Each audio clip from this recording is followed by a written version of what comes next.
Salut à tous! Passionné d'astronomie, Camille Flammarion a contribué à rendre ce domaine scientifique accessible à tous. L'astronome français qui a tout fait pour vulgariser l'étude de cette science s'est fait connaître dans le monde entier. Alors restez quelques minutes avec moi pour en savoir plus sur ce grand vulgarisateur.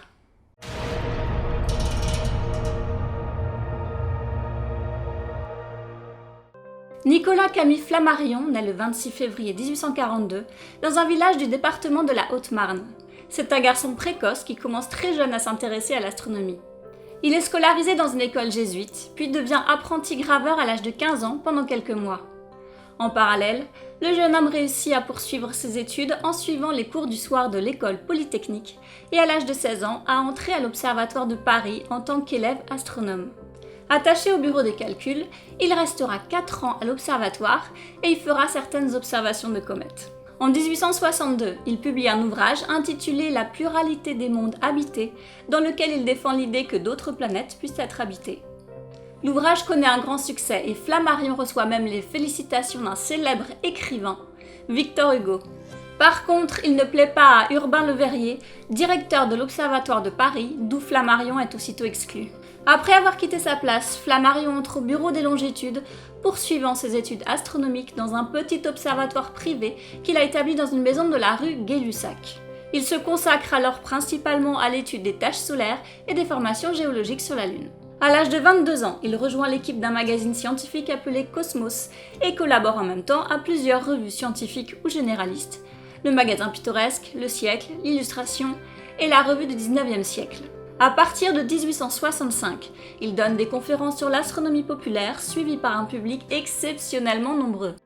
C'est à cette époque qu'il commence sa remarquable série d'ascensions qu'il décrit dans son livre Voyage en ballon. Au total, il en fera 12. Lors de la plus longue en 1880, il voyage de Paris à Cologne. Et le 28 août 1874, il entreprend une expédition en ballon de 24 heures en compagnie de son épouse Sylvie Petiot, 8 jours après leur mariage. Évoquée dans la pluralité des mondes habités, la planète Mars fait également l'objet de l'un de ses premiers articles dans Cosmos. Prenant en compte ses observations et celles de tous ses prédécesseurs depuis 1636, il dresse en 1876 une carte de la planète rouge. En 1892, il publie un ouvrage consacré à Mars, la planète Mars et ses conditions d'habitabilité, dans lequel il analyse les observations de Mars réalisées depuis 2 siècles, notamment celle de Giovanni Schiaparelli, un astronome italien qui affirme que la planète Mars possède des canaux et des mers. Dans son livre, Flammarion suggère même que les constructions des canaux doivent appartenir à une civilisation plus avancée que la nôtre. Son astronomie populaire est publiée par son frère Ernest Flammarion en 1880, devenu éditeur à sa demande. Ce livre connaît un grand succès. Il reçoit un prix de l'Académie française et se vend à 100 000 exemplaires en 1900. En 1881, il publie un supplément à ce livre sous le titre « Les étoiles et les curiosités du ciel ». À la fin de son astronomie populaire, Flammarion déplore l'absence d'un lieu parisien propre à faire des observations. Au cours de l'année 1882, l'un de ses admirateurs, Louis-Eugène Méret, un astronome amateur, lui écrit. Très intéressé par ses recherches décrites dans ses différentes publications, il le prie d'accepter une propriété à Juvisy-sur-Orge pour en faire profiter la science.